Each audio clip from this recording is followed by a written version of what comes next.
Welcome to Psychic Tapestry. I'm Ken Kessler, and she is Toni DeMaio. Hi, Toni. Hi, everybody. It's great to be here. And this is not our first show on Zoom, but one of our first. Yeah. So bear with us. I have used Zoom for years, but I'm still figuring out where everything is because they keep moving things around.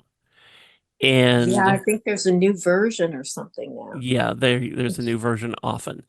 Um, we have a phone number that I posted on social media so people can call in. I honestly I don't know if how that's going to work, but we'll see. And and thanks for coming. I don't know if you guys know where the little chat box is.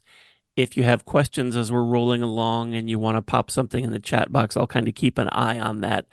We're going to try to get to everybody to do mini readings, but this is a show all about Toni. And I know it's her least favorite subjects, but we're going to try and make her talk about it anyway. I've heard it before. I know you lived it. I lived it. The thing That's is it. that we moving here from Blog Talk Radio has our podcast. Um, we're doing it live now, obviously, and we're recording it, and the audio will go out to tons of streaming sites tomorrow or Thursday. And I say tomorrow or Thursday because they all operate on their own schedules, so it doesn't always just boom, there it is. But what our hope is that I know we'll be able to reach more people than we did previously because we're just on so many more sites, and this is a lot more reliable than where we were too. So we're gonna we're gonna mush along, and it'll be trial and error as we get used to the new way it works. So thanks for being here and bearing with us. Um, Toni, this is the part where I would ask you to introduce yourself and explain Okay. yourself and why you're here. We're gonna do a deep dive into that a lot more, and I'll try and make it as I'll try and keep it less painful. But Okay. I know that you know a lot of the people who are here tonight, I do. who are here live, and there are going to be a lot more people who are going to be listening to this on Apple Podcast or Pandora or wherever. And I don't say that to sound um, like I'm giant ego. There are going to be a You lot know of what? You people who are should going to be be proud listening. of it. You should be proud I of am it. proud that it's You're very available good in at those this stuff. places, and Yeah. we're already seeing um, people finding us. And one of the beauties of that is that when I send this podcast out to all of these other places, it allows me to put in the show notes some information like what the show is about, the specific episode is about, and links to Toni's website and to Toni's page on Amazon so you can get her books, and a link to Psychic Tapestry and that kind of thing, so that new people will be able to find us and figure out more of what we're about. And people who used to listen on Blog Talk Radio might come across us and go, "Hey, I wondered what happened to them." So they'll hopefully be able to find us too. They probably. So, Toni, why don't you give a cliff notes on who you are and why you're here, and Okay. then I'll make you tell more. With all 76 years, it's a lot to pick from. That's the problem. We'll be here for a couple of days, people. No, I think I'll stick with how I ended up connecting with you because Okay. that's a very good psychic story. I think I've Okay. told you at least once or twice over the years. This was back, I think, 8 years now. And I was in my office, in my house. It was a holiday. I think it was a Labor Day 8 years ago. And I was just walking across the room, and suddenly I stopped in my tracks and got a download from my main guide. His name is Iban. He's a very deep voice. And he said, go to your computer and type in spiritual radio shows. And I said, why? And he said, because you have to promote your book. And this is a great way. And he said, you're going to connect with someone that you're going to partner with and have your own radio show. I don't know if I didn't tell you that probably right away, because Yeah. I thought you'd think I was crazy, you know? Yeah. And so he told me that, and I got very frightened. And I said, well, what am I going to do with the radio show? And I thought, well, I used to be in show business, so this might be a good thing. But what do you mean? And they said, you're gonna be a psychic on the radio.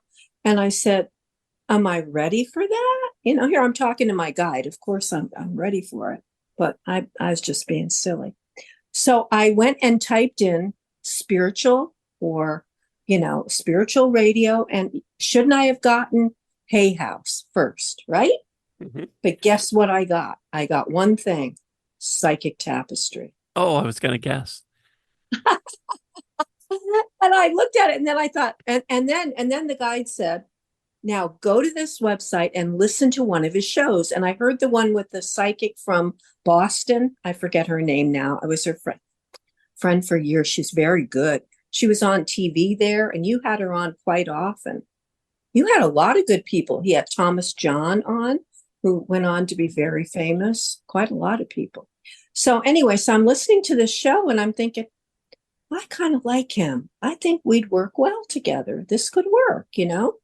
So the problem was trying to get a hold of you. He is the hardest man to get a hold of. There's only one way. To this day, we don't even have each other's phone numbers. It's on Messenger.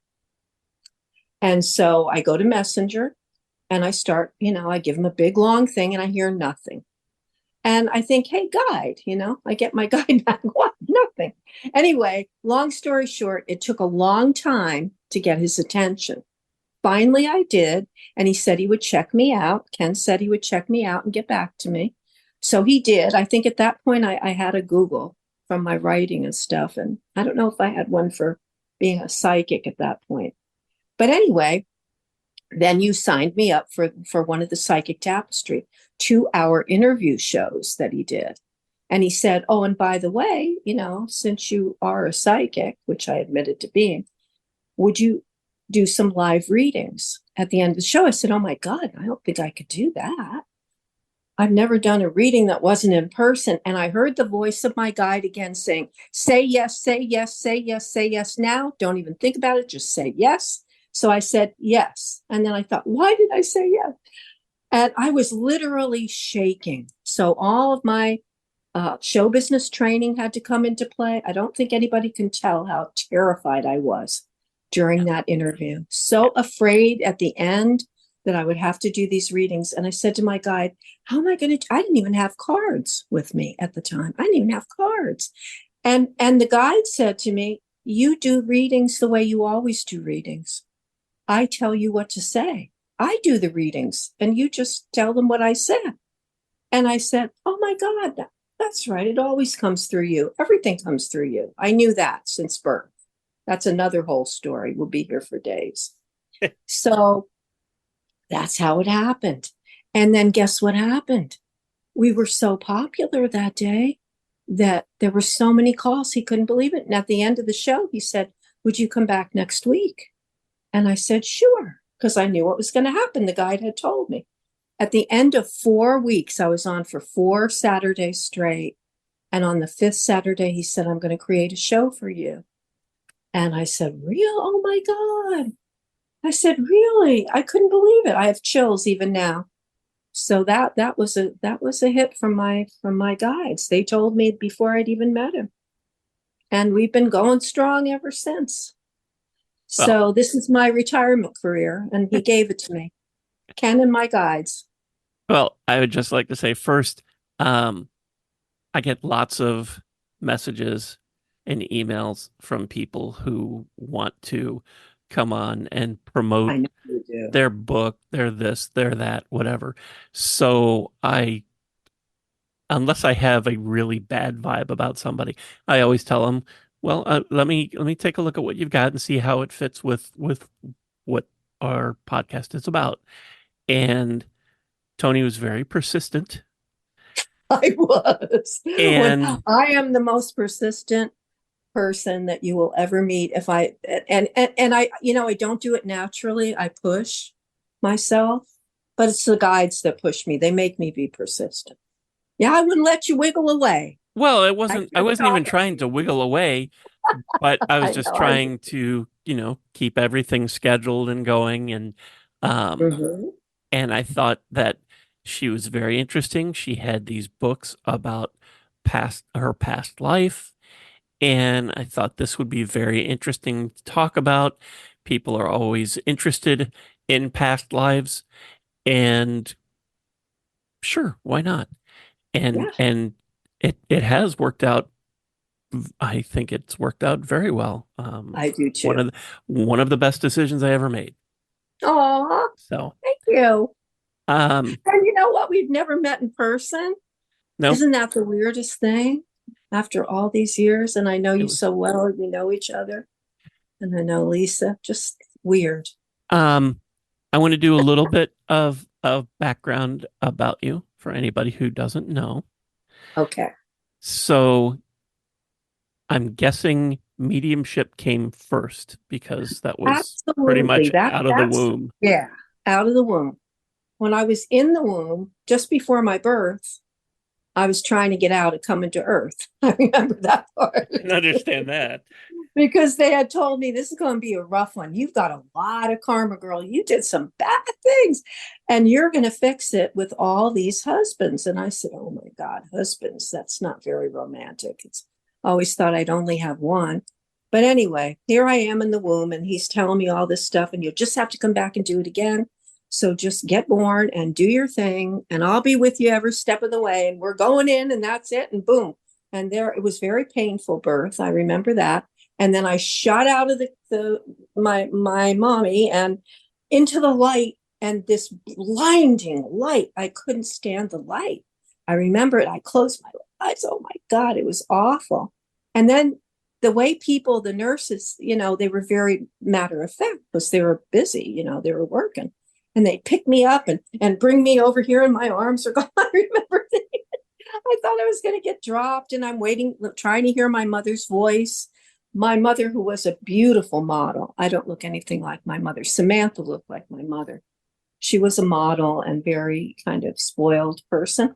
Anyway, she had grabbed the ether and knocked herself out during my birth. So yes, she So knocked herself out.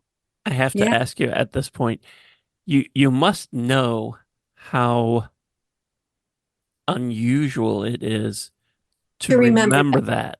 Yes. And I got to talk to a psychiatrist about it when I presented myself for testing to see if I was crazy. And it turns out I'm not.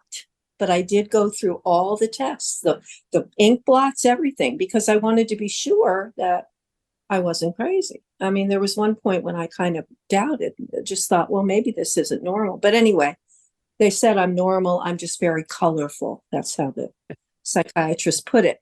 But anyway, yeah. So I remember a feeling that I wanted somebody to hold me that loved me. I remember that feeling. That's one of the first things I remember, you know. Anyway, let's zoom ahead because that's enough of that. You get the idea that I've been talking to the guide since birth. So So what we lived, okay, well, I go was gonna ahead. say so there's I was mediumship. going to talk about mediumship. We Okay. lived in a Victorian house in Newark, New Jersey. I'm a Jersey girl. And it was in the Italian section across from Branch Brook Park. Very beautiful park. And this was an elegant old house that my grandfather had bought. These are the Italian side of the family. So my not Nona and Pop were on the top floor. They were the oldest ones. I don't know why they went up there, but they did. My uncle Al and Aunt Angelina were on the second floor, and we were on the first floor. And this was a massive house, and it was filled with ghosts. It didn't occur to me till just recently that that's why I had all these crazy ghosts in that house. It was definitely a haunted house because when we moved to our brand new house in Summit, New Jersey, when I was 5, I didn't have crazy people with knives trying to kill me in the middle of the night. And But one of my, how old were you when they were trying to about kill you? 2.5, Okay. and I knew because I'm an old soul. I knew exactly who this was, that this was a spirit, that it was not real. I knew that they couldn't hurt me, or I had the impression they couldn't hurt me. They actually can do stuff to you, but I was under the impression that they couldn't, and they never did hurt me. But this man, was an angry Italian man, and he was in a white business suit with his arm, with the sleeves rolled up. He had a chubby belly, and he had trousers on, because this is probably around just about 1949, 1950, I guess. I was born in 47. And he had a butcher knife, and he kept going like that at me with the butcher knife. And yeah, and I could see, but I could see through him. I see in pixelated colors, little tiny dots when a spirit materializes. And I see all the colors, like I could see the white, but it's like looking at a, I don't know, like a picture made out of little tiny lights. And all the lights are in the color of whatever the person is and their hair and everything. So I knew that wasn't real. But so I would start yelling. I'd say, Daddy, Mommy, there's a man in my room with a butcher knife. So they come flying down the hall. The minute they turned on the light, he disappeared, and I was in trouble. They were both Capricorns, the two of them. They did not play. And I was waking him up in the middle of the night.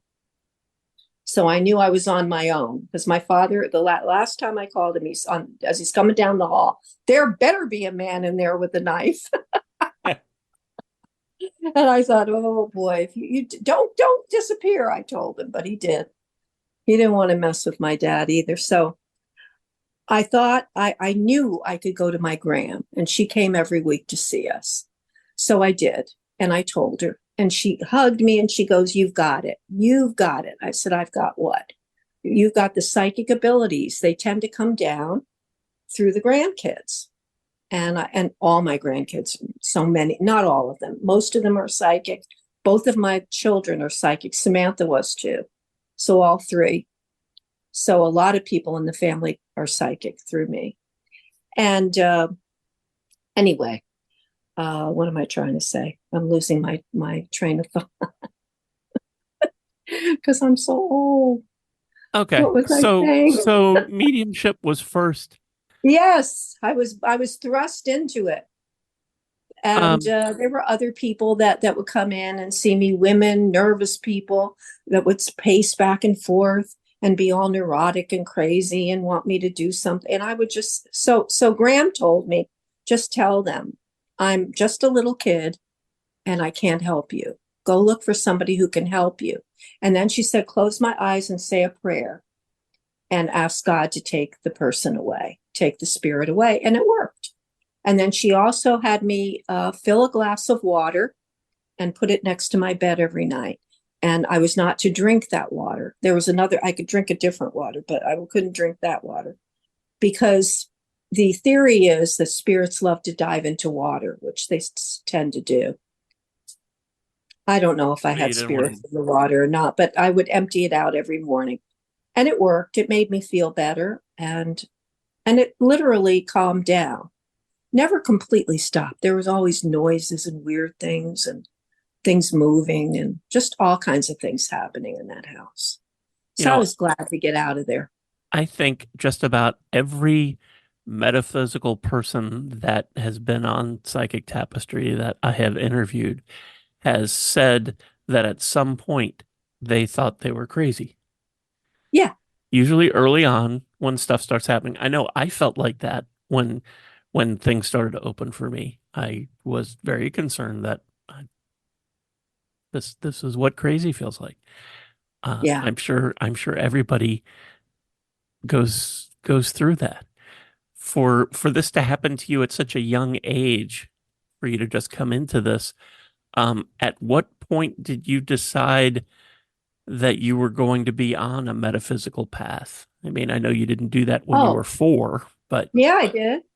you I did. knew who I was. Yeah. Okay. Because I would get a constant download. I was trying to write books when I was 2.5. I mean, I couldn't write yet, but I would copy the words out of my picture books because I wanted to learn how to make the letters. Because I said God told me, or the guy told me that I was going to be writing books. That would be part of it. And then at 7 is when I got my purpose. I don't know if have I told you about Archangel Michael? I don't remember if Yeah. you did, but Okay. you should Well, tell it now. Archangel Michael came, and I was 7 years old, and I was in my bed, and I was turned toward the wall, and I could see the shadow. So I knew there was a man standing by my bed, and he had a robe and long hair. And I thought, I wonder if that's Jesus. So I turned around and I looked at him, and he looked so nice. He was a blonde, though, with blue eyes. But my Sunday school, this is the 50s, 1950s, they had just had a theory that had swept through the Protestant churches that Jesus was really a blonde with blue eyes, which is total lie. And it didn't sit well with me. But I looked at this man. I said, "Are you Jesus?" And he burst out laughing, and he bent over and he said, "No, I'm not Jesus." Oh, he thought that was the funniest thing he ever heard. I don't know why. But I knew he was a good guy. And then he said, "I'm Michael." And I said, "Well, hi, Michael." I said, "You seem like a nice guy, nice person." And then I said, "Why are you here?" You know, as I was a very bold little kid. I'm a bold person. And he said, "I'm going to take my hand and don't be afraid. I have to take you somewhere, and I will bring you back to your bed, and you'll be perfectly safe. But I need to bring you somewhere right now." And I said, "Okay, I'm ready to go." I put my hand in his hand. He put his other arm around me, and we walked to my window, which was straight ahead from my bed. And then he said, "Close your eyes." And I did. And we were zooming. Then I opened my eyes. He didn't tell me to, but we were in outer space. And I was wide awake, and I wasn't afraid. And then we broke through the blackness to the bright blue of the sky. And in the distance, I saw this meadow, just in the blue sky. It was like a meadow with a beautiful tree in the center of it, which I did not know at the time, but I now know to be the tree of life. And there were beautiful pink blossoms on it. And it looked like it was spring, and there was a hill, and all the kids, there were a million kids there. Well, not a million, but a lot of kids. And they're rolling down the hills, and everybody's laughing and playing, and they're from all around the world, all around the world. And they're all little. Some of them are smaller than me. Some of them are a little bigger. So he tells me, he puts me down in the grass, and he goes, and he makes everybody form. He stood by the tree, and he walked around the tree so he could talk to all of us, and told us to hold hands together, and that he would come to each of us and tell us our life purpose. And the reason was we were all trying to die and get off the planet. And he wanted us to realize that we were here for a reason. Even though we had difficult paths, we had signed up for this, and we had an assignment. It was very important. And he felt that if we knew what our assignment was, that we would get into it and feel like we should stay on Earth. So he got to me, and let me tell you, nobody else complained about their purpose but me. And he got to me, and he said into my ear, and if I can remember it like it's engraved on my heart, he said, you will help to unite all the religions of the world under one philosophy of love, because love is your religion, and love is all that you need." And that resonated with me because I love the story in Sunday school about Jesus telling us when he left, like I said, greatest parting words ever spoken: just love one another. All the disciples were going, "What are we going to do without you, Jesus?" And he said, "Just love one another." And boy, isn't that, if everybody did that, we'd have a perfect world. So he tells me I'm going to help to unite the world. So I go, "Well, how am I going to do that?" And he laughed again, and he said, "Well, you're not going to do it alone, but you're going to be a part of a worldwide group of people that are all going to be doing this at the same time. Just spreading the idea of love and, caring for each other, and just, like that." And he said, "You're also going to use your writing and your speaking and your all forms of communication to do this, and your example." And I said, okay, I'll do my best, but I don't know, 7 years old. But anyway, so I woke up in my bed and I jumped up and I drew a picture and I have it. I think it's in that closet over there. I should have had the picture ready to show you. It's a terrible picture. I'm not an artist in this lifetime, but it's a picture of Michael with a big smile, like a little kid drew it, and all the kids all holding hands. And a little aside, there was a little black girl with pigtails all over her head next to me, a little bit younger. I swear that was Oprah, but I can't prove it. But if I ever got to talk to Oprah, I would ask her, do you have a memory of being with Archangel Michael and a bunch of kids around the Tree of Life? Wouldn't that be great if she said, yes, I remember that. Oprah, if you're listening to this podcast, please drop us a line. Let us know. Oprah's listening. I love that. Oprah's definitely listening. Did you ever tell anybody, shortly after this happened? Oh, of course. I told everybody. And that's how come people think thought I was crazy. I told my four parents. My parents thought I had imagination, that I was overly dramatic. Oh, that's true too. All of that is true. But and I also had these experiences. So I told them and they were very unimpressed. Well, that was quite a dream. On a nice little picture you drew there too. And they patted me on my head. Nobody was mean to me. They tolerated me, but I knew that the one that would really get into the story was Graham. So that's what I saved for the weekend. And she would take us to different churches and she would tell us about what this religion was about. And she told us every religion is a room in God's house. So she had already started training me for my purpose, that the only religion is love. And I found out later what she was teaching me was unity. And unity started in the 1920s. And my grandmother was a flapper in Chicago. I mean, a roaring 20s flapper. And she even got herself in trouble with the mafia. That's another story, but she's amazing. Graham, I should just talk about Graham. That'd be better. But she was psychic. Next episode will be about Graham and the mob. Graham and the mob. Yeah, she had to go into hiding. So she dyed her hair red, which is the thing you should do when you're trying to hide. And then she called herself Kimberly Alexander in the 20s, right? Like that was not an unusual name then. Yeah. And she went off and became a waitress all over the world, all over the country, went to every state and hid my mother on the farm in Iowa. And she didn't come back until the guy got gunned down in the street in the Chicago wars, the mob wars. And then she could come home. And she would never tell me his name. But she didn't know he was in the mafia when she first went out with him. He took her to a house late at night. She was in his car. And he stopped in front of this house. It was all dark.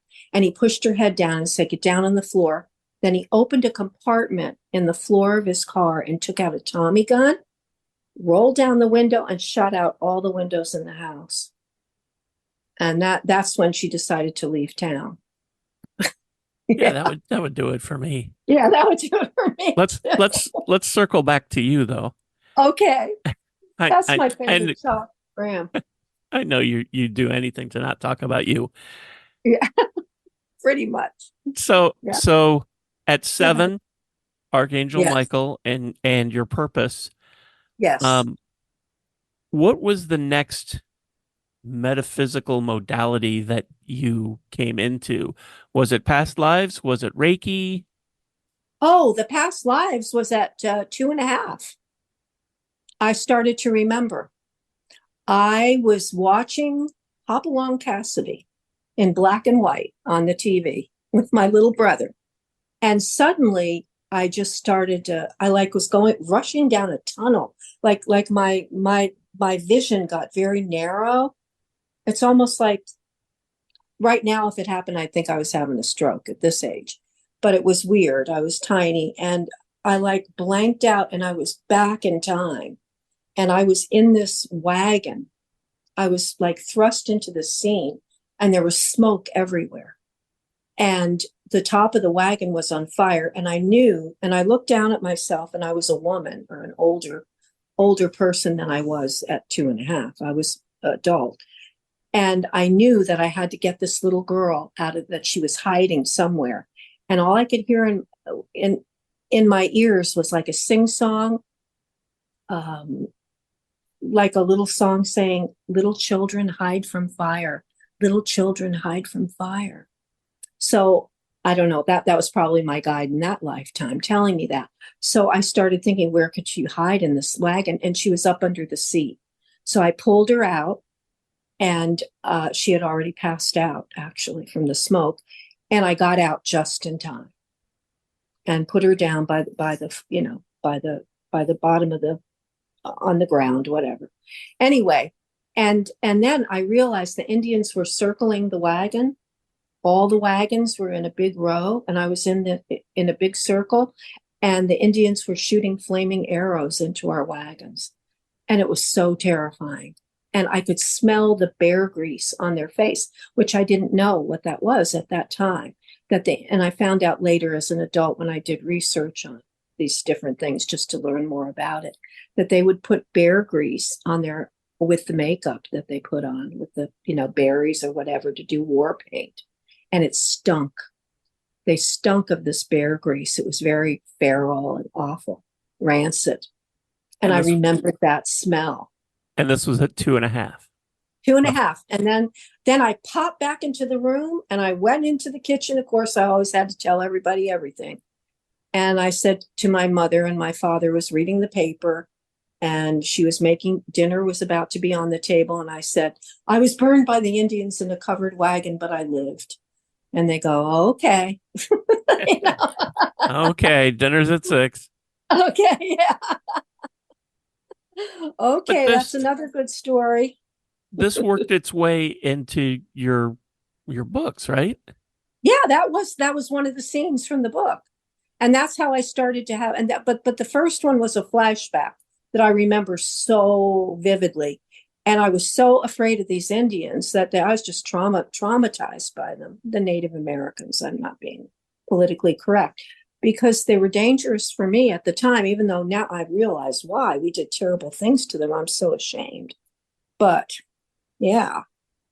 And anyway, yeah. So that was the first one. So from there, I would have other dreams, and it really ramped up when I was in my 20s, I guess. Yeah. Yes. I was watching children. I'd started one of the first daycares. Before they had daycare, I got the idea because it was like the 60s and the 70s, and women wanted to go back to work. And I thought, well, I have little kids that I'd like to raise myself. What if I start watching other people's children and make like a little play thing in my house, like a play school? I had gone to teachers college, so I had I didn't finish, but I had some years of college and being a teacher. Anyway, that's what I did. And I had a dream one night, and it was another one of these guide dreams where I was told, it's time for you to start writing your story. And it's a past life. And the reason that you remembered this past life is because this life from the past is it directly affects the life that you're living now, because you have come back to make it right with several people. And they were all my husbands. So all my husbands ended up in the book because I had to end my, I had to fix my relationships with them. I had cheated on some of these people. I'd done some bad stuff in the book. So yeah.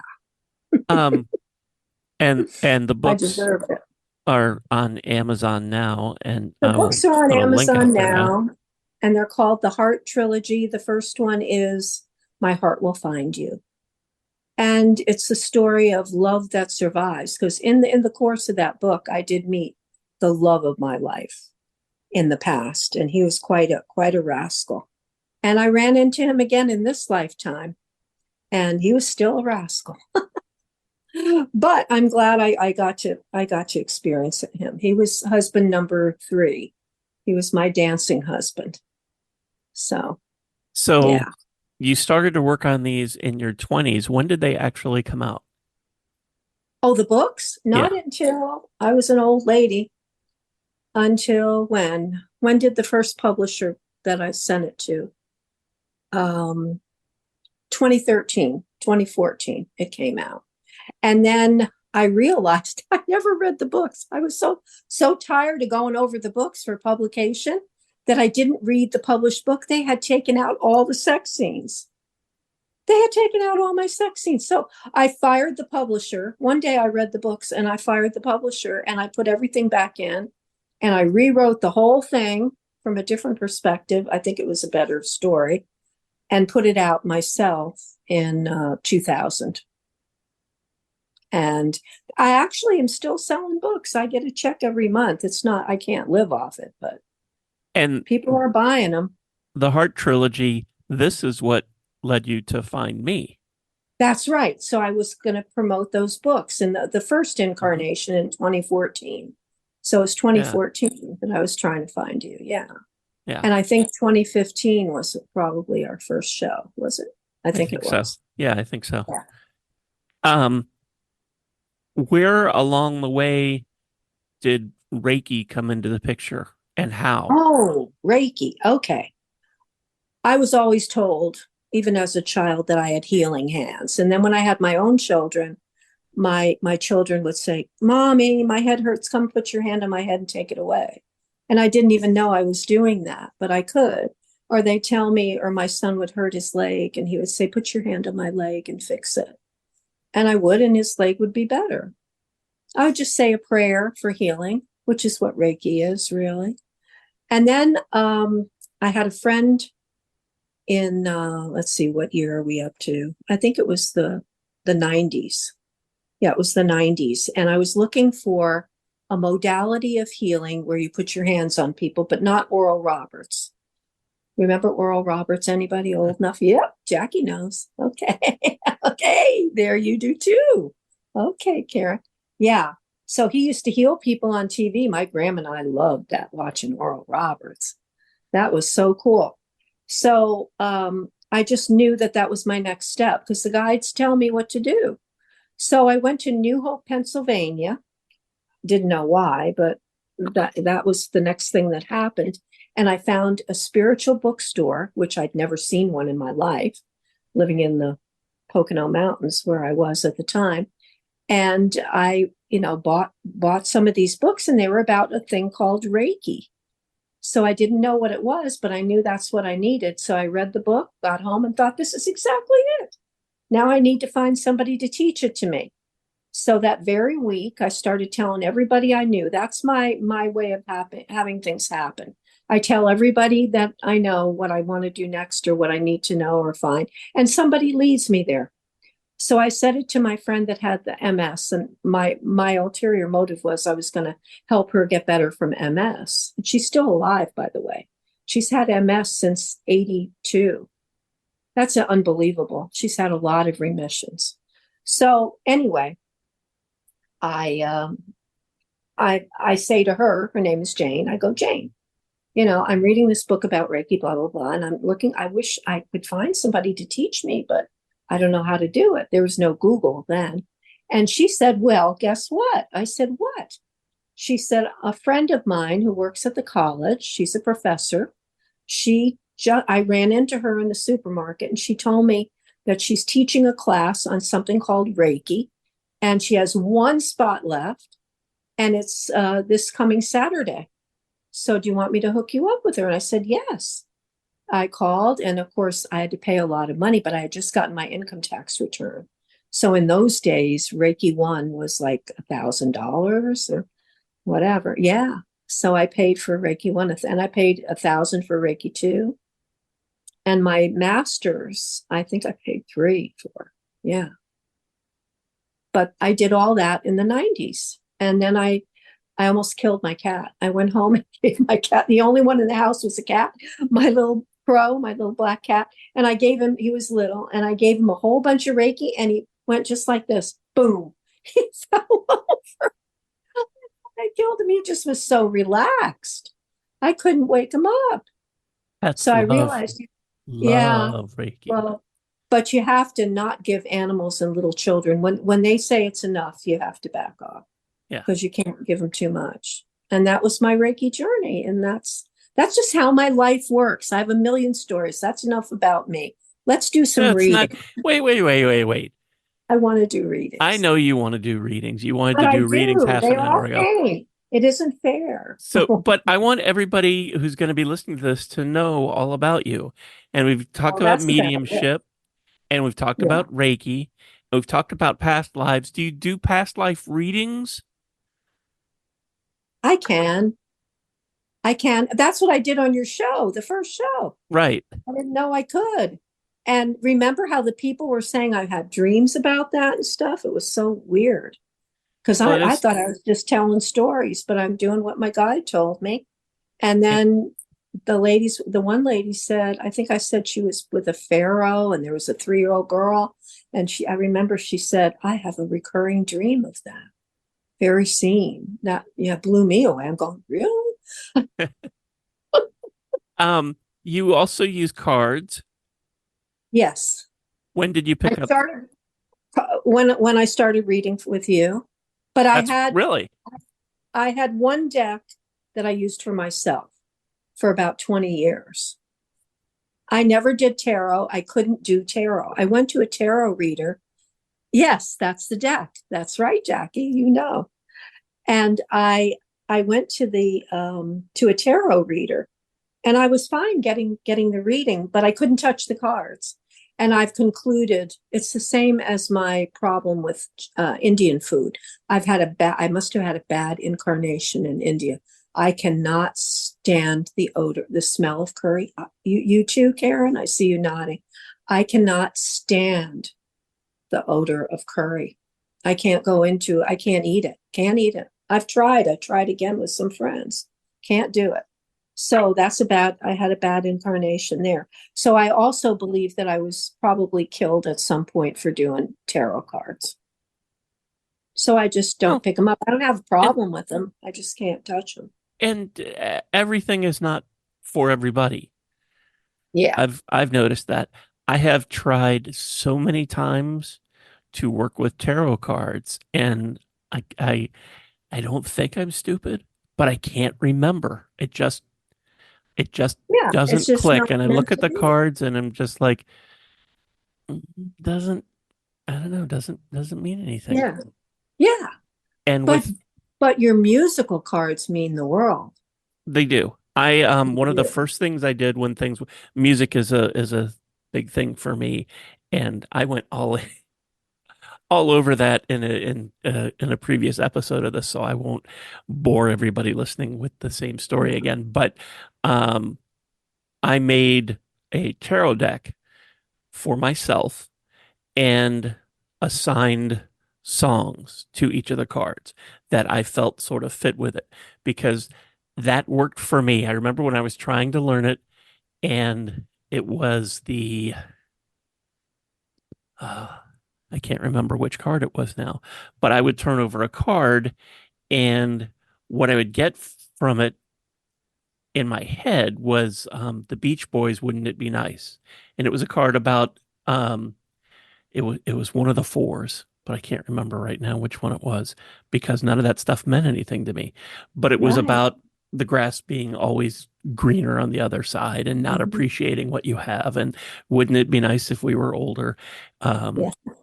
and because that's Yeah. what you always think when you're a kid, and then you're older and you're Yeah. like, shoot. Um, Isn't that the truth? but Yeah. all the things when when metaphysical doors start to open for you, when you sort of start to figure out your path or that you want to be on that path, you want to try everything.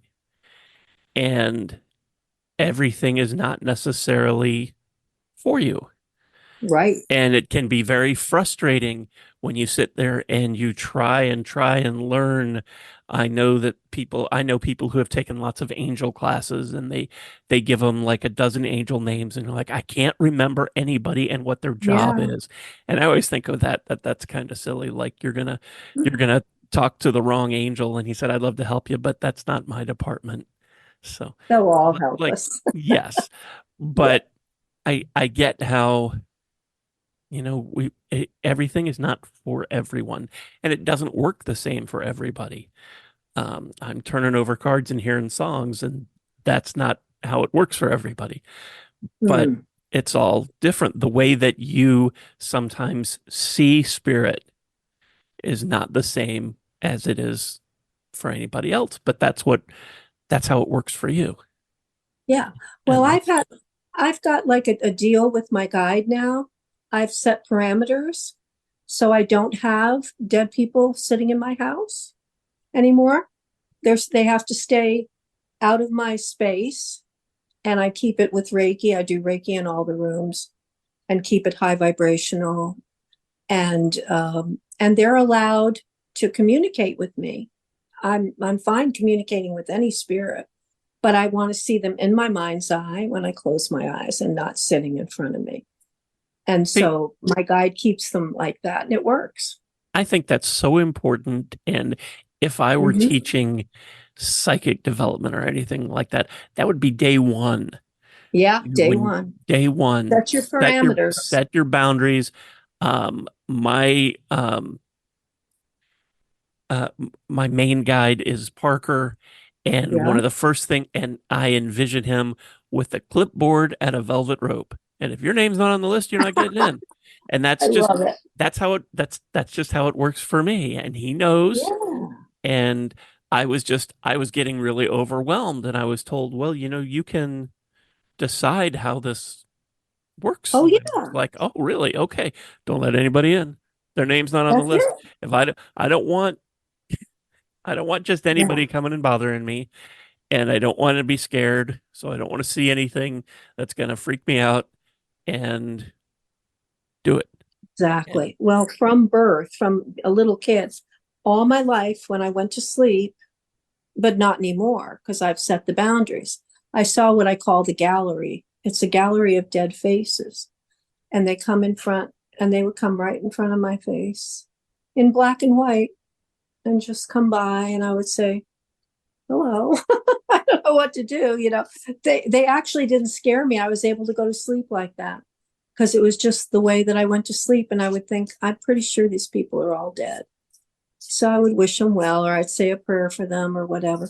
But since I've set this boundary, I don't get the gallery anymore. And I had it all my life, right up until adulthood. Another thing I left out, which is important for the journey, is studying with Marianne Michaels for 8 years. And I was drawn to do that because I had psychic hits on something was going to happen to people close to me, and I wasn't able to stop it. So I wanted to study. I felt that I would be a better psychic. I would know more of the story. But now I realize I wasn't supposed to stop it, I guess. It was meant to be. These things were meant to be now that I have more knowledge. But I'm glad that I went and studied with her anyway, because I learned a lot and I honed and developed my abilities. She made us use only our clairvoyance. Then she'd make us use, I can't even make people do this. It was so awful. It was really torture. She would make you use only your clairaudience or, for that day, or maybe only your claircognizance and your clairsentience another time. And I get all of them at once, but I wasn't allowed to use them when we were, pinpointing these different abilities. So it I worked. I It don't was good training. I don't work well um under pressure on the spot like that. Yeah, who does? I took a class, and it was being hammered into me. Okay, you gotta get in there and get all the information that you can. And you have, I don't know, it was like 30 seconds or something. So I'm trying to do that. And I'm like, okay, um, I see, and I saw the car wreck, and it was carrying some sort of flowers, or it hit something, and there were flowers all over the road. Oh, And wow. I went into a lot of detail. And then the person that I was taking the class from said, okay, but you can't do that because you're going to upset the person that you're reading for. And I was like, but you just told me. And they're like, yeah, but you gotta. I was like, this this isn't for me. Yeah, it was too restraining. It wasn't Yeah, liberating enough. Yeah. yeah. Um, Yeah. but the boundary thing is so important. Yes. Okay, I know you. Boundaries are important, and so is protection. Um, the beauty of This white light. doing psychic tapestry now on Zoom is that we aren't confined to a certain time frame. Oh, So, good. because I'm looking at the clock and it's 8:52, and normally we're done at 9. We haven't done any readings yet because I've made Toni Yes. talk about herself for a really long time. So, we're going to Yeah. shift gears, and there are one, two, three, four, five people, six people in here. I was told there'd be no math. Um, so That's my we're gonna, line. if assuming everybody would like a little reading, we're gonna get to everybody, and if that means we're here Right. till 9:30 or 10 o'clock, then that's what we're gonna do. Okay. Um, I guess Toni, I guess you've sort of explained who you are and what you're I about and did. everything. I think Um, I did. I'm Ken, and I fly the plane and push the buttons, and I'm a medium and a music intuitive. I get my information mostly from music or spirit that's connected in some way to music. And for the purposes of this podcast, I have a, a playlist going, shuffling randomly. I started at the beginning. There are how many songs in this? 5,986 songs.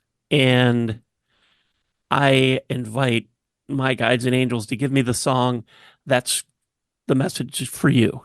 So when we get to you, I'll let you know what song's playing and what I think it means for you. And that sometimes that's great. And sometimes my mentioning what the song is enough, and you get a click on it and you know what it means. Um, because sometimes I have no idea. I know that I remember one time we got a call from a woman in New York who was calling about switching jobs, and the song that came up was Georgia on My Mind. I don't think it was Ray Charles, but um, and I said I don't know what that means, and she said I do. I have family in Georgia that wants me to move there, and Oh, I've been there trying we to decide go. what to do. And I said, well, now you know. Now you know.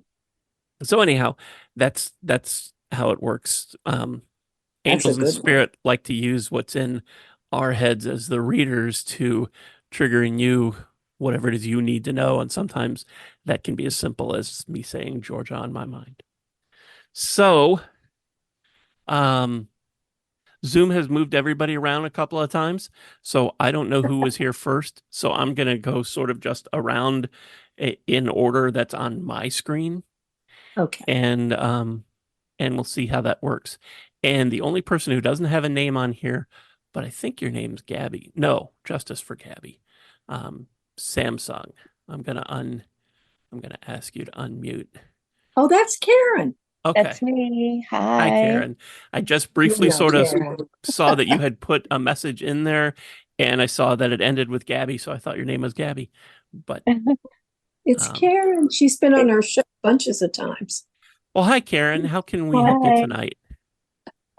We have as I was explaining in the message, a custodial issue with a child in the family. Oh, And we've discovered that the child is not of the son's. It's an unknown father. So oh, that does not give us a family connection. And the child's mother is a prostitute. oh no, honey. And we have temporary custody right now because for the last 3 years we've lived thinking she was ours. Oh, And we go to court tomorrow to see what the judge is going to say, if he'll continue the restraining order against her and let us continue custody. But we're very worried because and for she all wants to practical be with you. purposes, she's been ours for 3 years. Oh, honey. So it's we've lost sleep. I nearly put my hand through a window over the weekend because I dreamed that she was being taken away. Oh, I cut my hand on the window. oh, honey. I've never done sleepwalking in my life, but I did this weekend. And I'm so worried for my family because of this. Because losing her would be tragic. And I know Absolutely. it may happen. I know that, but just asking everyone to ask for the angels and guides to help us figure out what we've got to do. Well, I believe that it's going to go in your favor, though. It just feels like it is.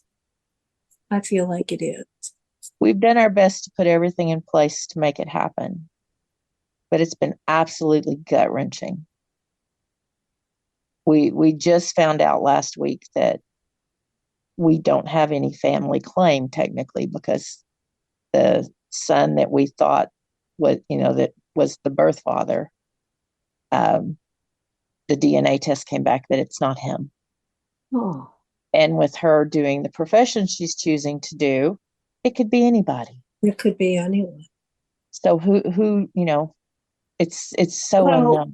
it should be for the well-being of the child. And That's what does we're she all have praying. she has a drug problem, right? Yes, the mother was heroin addict, and the baby was on subcutane when she was born and Mhm. stayed in the Well, there you NICU go. for Right 4 days. there. They're not going to give her back to her. I Trust me. hope not. Okay. No, they're not. I happen to know that. They're Okay. not. Thank you. Okay. Yeah. It's because of the drug problem. Yes, And that child was born addicted. And yes. they're not going to give her another chance to mess the kid up. They won't. Oh, I hope not, because No. it's just been gut wrenching, and my my daughter and her husband have been through hell, because when they got custody of the child, um, a month ago, um, she had not been eating anything but milk. She didn't know how to eat solid foods. She didn't know how to sleep because the mother was up all night. So the child has been up all night. So she's responding well to schedule and uh, keeping everything very disciplined, because she had nothing. She would feed the baby rotten milk, just whatever was laying around in a cup. Oh, God. It's I can't. horrific. Yeah. And This is my going to family's go in been your favor. okay. I absolutely. Wonderful news is on the way. I just looked down at the card and it caught my Oh, eye. thank you so Wonderful news much. is on the way. Yep. Thank you so much. Okay. And it's all the angels and little children. Exciting new beginnings are just around the corner for this family. Oh, that's lovely. Thank you. Yeah, that's it. Well, You thank don't you for have to your time worry. on that. And now I'm going to give you to Ken, because Okay. Ken will give you a song. Hi, Karen. Hi. It is Karen, right? Yes. Okay, because the song was from Karen Carpenter. So suddenly I was like, wait a minute now, am I? Um, this was on Karen's solo album that came out, that they finally put out like about 10 years after she died. It's called The Last One Singing the Blues. Do you know that one? It's No, okay. but It's I can okay look if you it don't. up. Okay. Um, the part of it that really hits me, and I don't think this is to you, I think this is to um the mother in question, so-called Okay. mother in question. Well, fate will soon determine you're the one to lose. I'll be the one who's handing you your walking shoes, because I don't really want to be the last one singing the blues.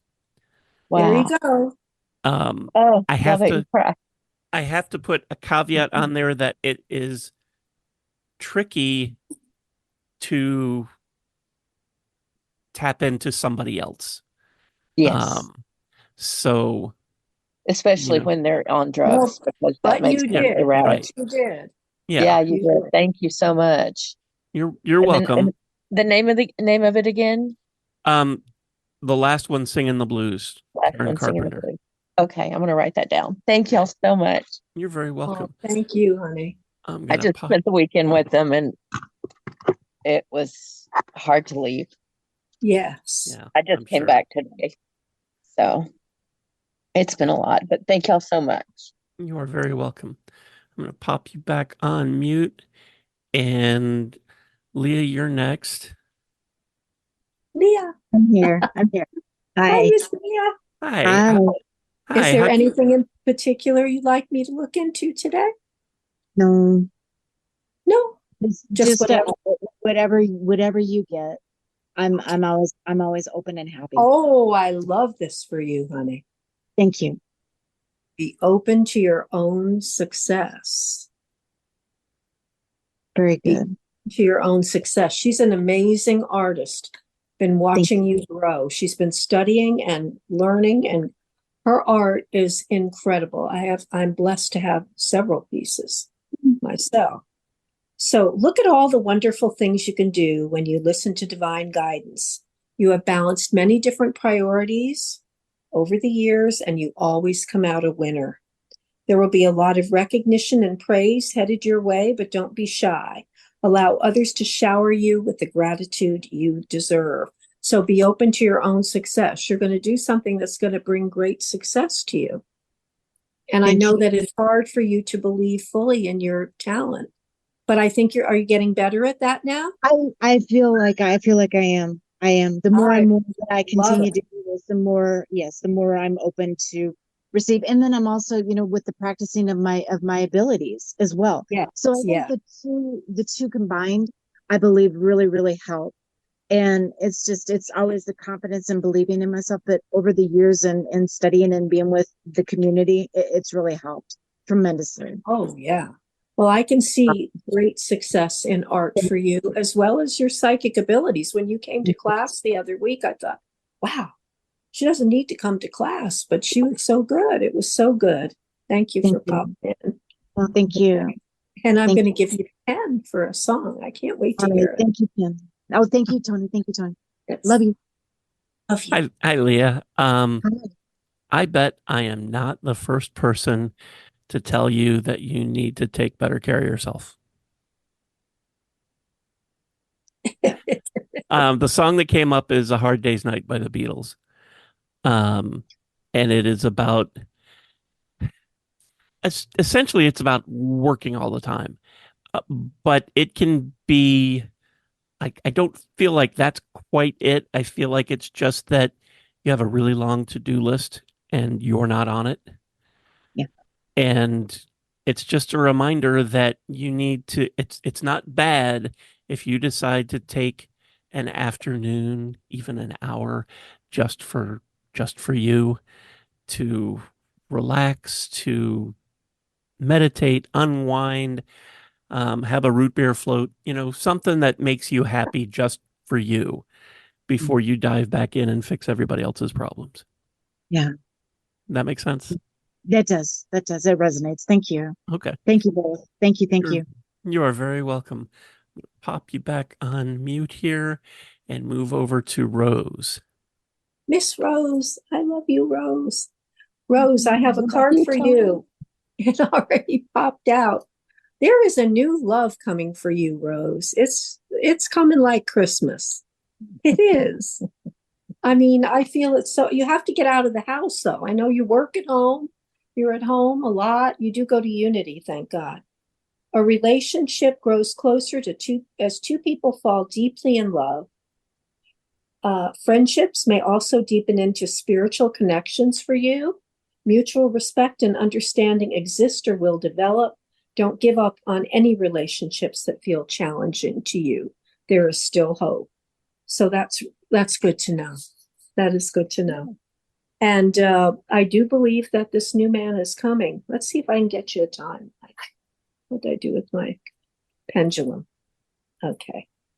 Timelines are hard, but I try. All right. So we're going to ask, is the new man coming in May? No, he's not coming in May. Okay. Is the new man coming in June? Nope, not in June. Okay. Is he coming in the summer? Just thinking about it. Is he coming in the summer? Nope. Okay. Is he coming in the fall? Is the new man for Rose coming in the fall? Yes. It says yes to the fall. Okay. I like it. So That's we'll see if good. that. Thank you, Toni. You are welcome, honey. You're so sweet. I'm going to give you to Ken for your Okay, musical thank you. Love you. message. Hi, Rose. The song that was playing when we got you on here was "What Do You Want From Me" by Adam Lambert. Do you know that one? Mhm. Okay. Um, I feel like, and a this is one of those things that I tell people whenever we're talking about love, is that you got to figure out what it is you want before you can find anything. Because there's so many times when we were doing the show on Blog Talk, almost every other call would be about love and people who Mhm. want love, and that's great. Love is a wonderful thing, but if you don't know what that looks like, if you don't know what it is you want in a partner, significant other, however you want to phrase it, it's gonna be hard to find them. I always suggest, and if Toni said that this fall, so you have a little bit of time to think about it, but Yeah. I always suggest, and partly because I'm a Virgo and I like lists, taking a legal pad and writing down all the things that you want in a relationship. Um, Everything, um, little things, big things. Do they have a good job? Do they have, do they like dogs? Do they have brown eyes? Anything you can think of that you want. And you don't have to do it all at once. You can add a few things every day or so until you've really exhausted it, and then go through and cross out the things that aren't that important. Does it matter that they like country music? Maybe, maybe not. Doesn't matter. Cross it out. Um, does it matter if they're a vegetarian? Does it matter if, only you can decide what things are important, and you can get rid of those things, and then you have an idea of what you're looking for, and you go out with somebody and you're having that initial conversation where you're finding out about each other, and if this is, I don't want to say a waste of your time, because you can still have a good time with somebody who's not going to be, there's a big difference between Mr. Right and Mr. Right now. So you can, you know but you can figure that out, and in meeting somebody, that also helps you determine, maybe one of those things on that list wasn't really that important.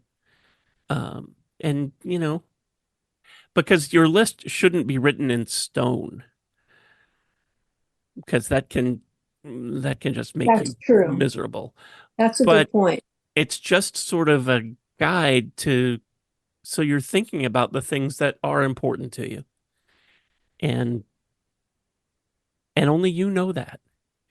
And that can be a fluid sort of thing of what's important to you, because what's important to me today and what's important to me 10, 15 years ago ain't the same, even 5 years ago. Yeah. But what's important to you April 23rd, 2024, that's what matters right now. So, figure that out, so you have a good idea. Does that make sense? Oh, absolutely. Because I definitely know what I don't want. That's Yeah. So important. thank you. That's important too. That's You're very What was very the welcome. name of the song again? I'm What sorry. do you want from me, Adam Lambert? Okay. Thank you. Thank You you are both. very welcome. Thank you, honey. So good. Okay. I heard Toni call you Jackie, so Jackie's okay? Jackie's there. I'm here. Yeah. Can you hear me? Yeah. Because it says Jacqueline, so I know. I always want to ask before I use a variation on the name, because I never use that. I don't know why I had typed that in. fine. So It's a pretty name. It's a how, pretty name. how can we help you tonight, Jackie? I'm just gonna let Toni get whatever she gets for me.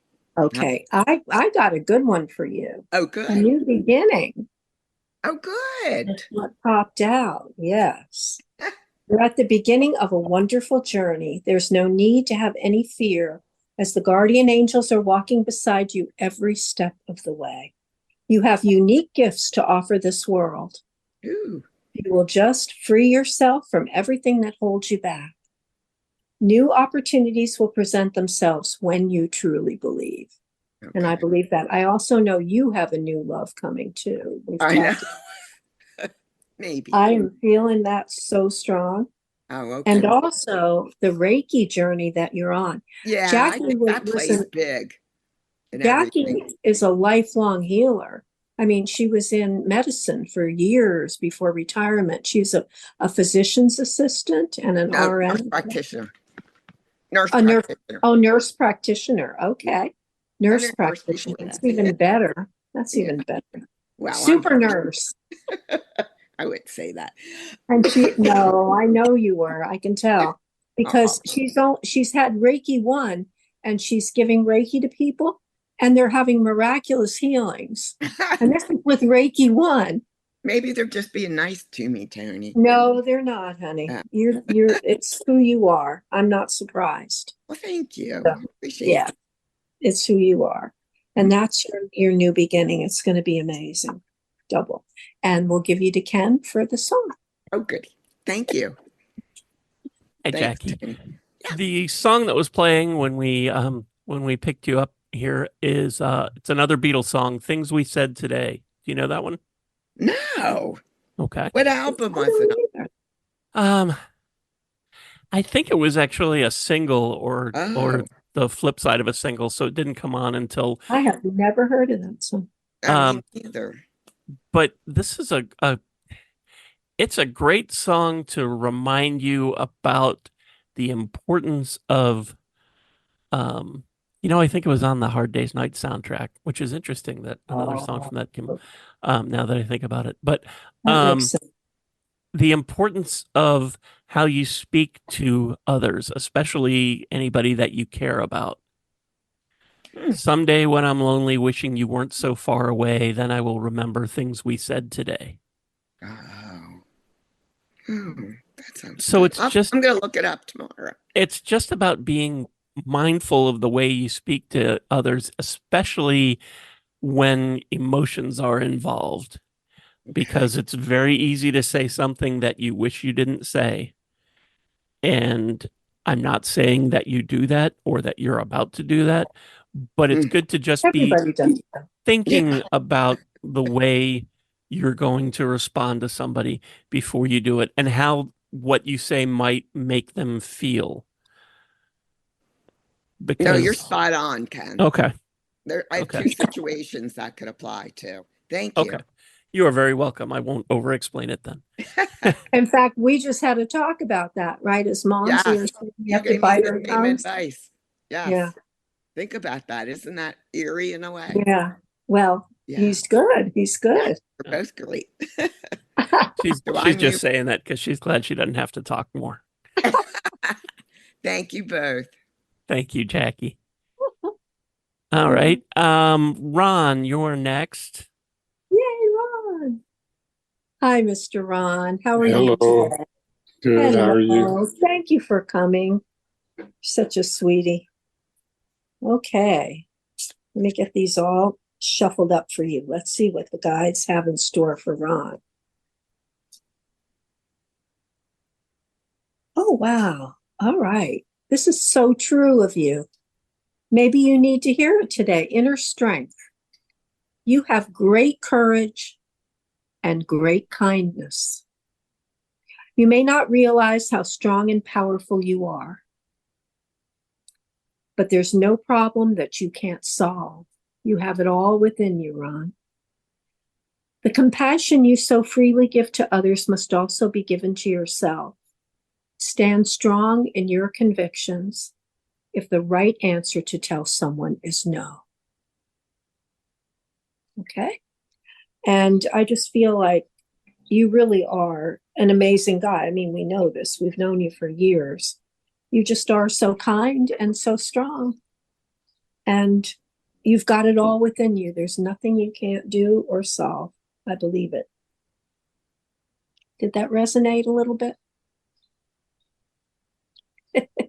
Yeah, as I always say, there's a solution for every problem. Yeah, for I used to sure. I used to be married to somebody who thought there was a problem for every solution.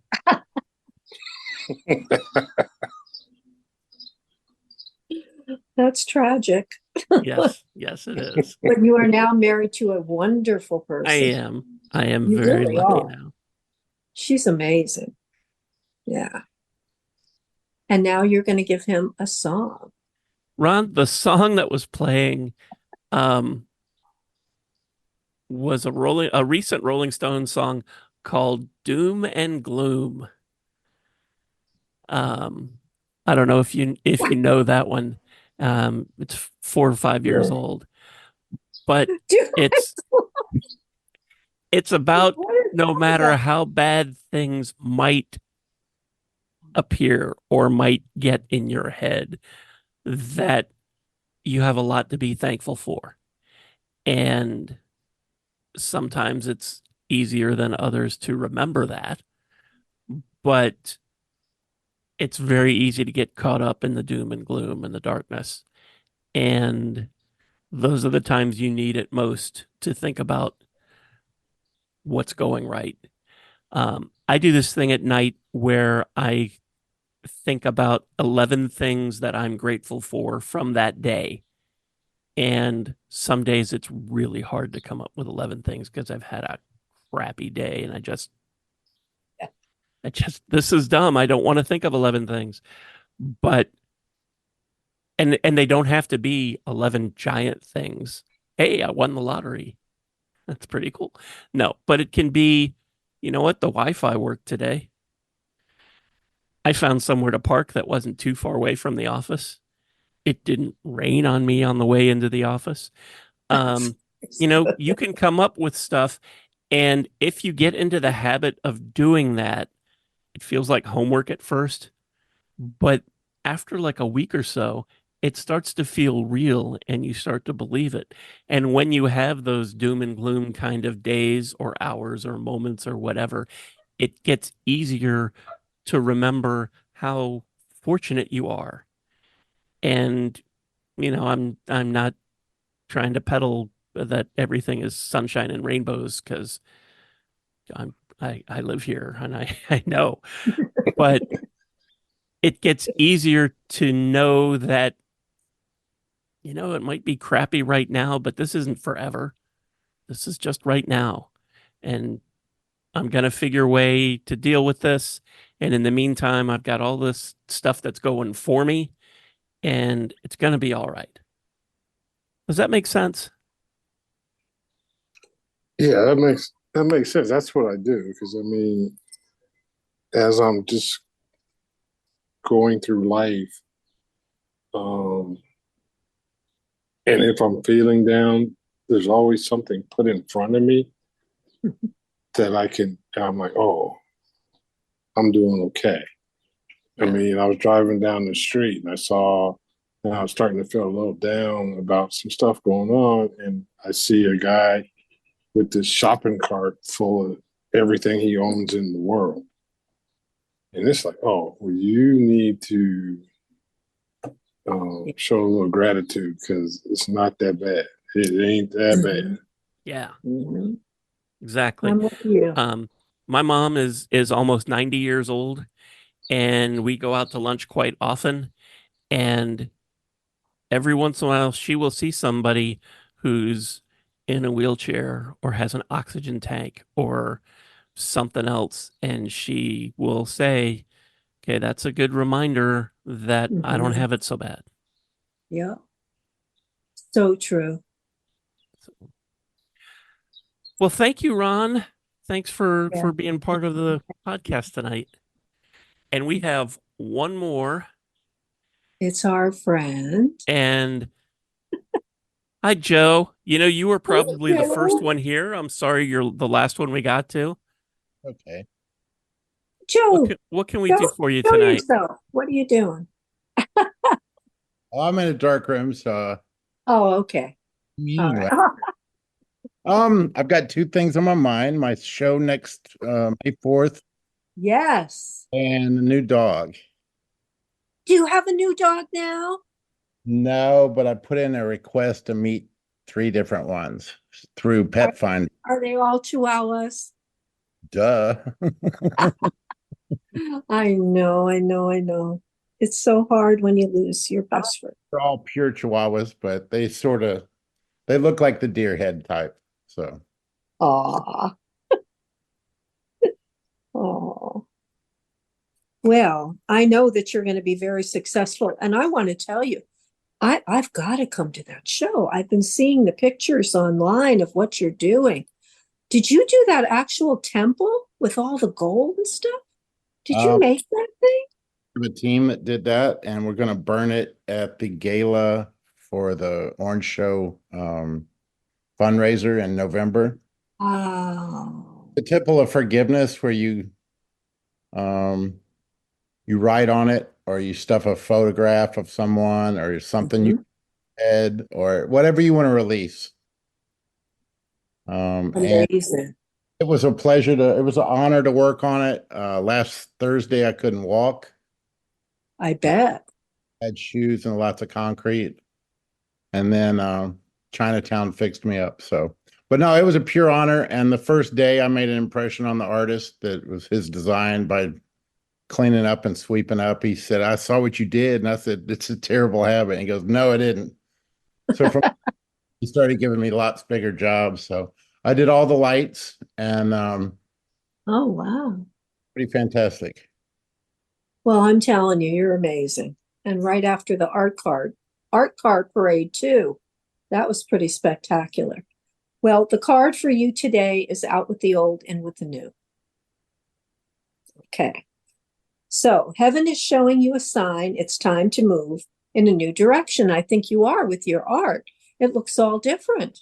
It's all amazing. I mean, it was always amazing, but it is going in a expanding and growing, right? Wouldn't you say so? Yeah, I get bored. Yeah, it's like amazing and it's so beautiful. Just everything you're doing is epic.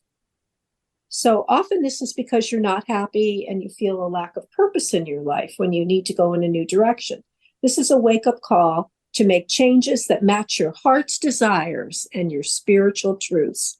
And you're doing that, and I'm so glad about the new dog. I cannot wait to meet. Is it going to be a her? A little her?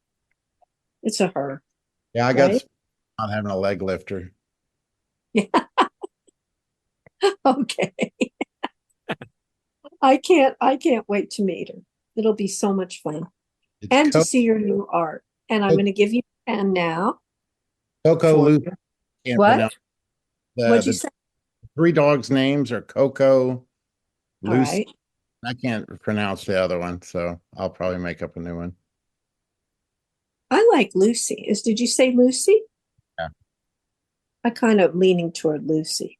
But you pick whoever you love. Well, I have dogs to basically pick somebody for me, so.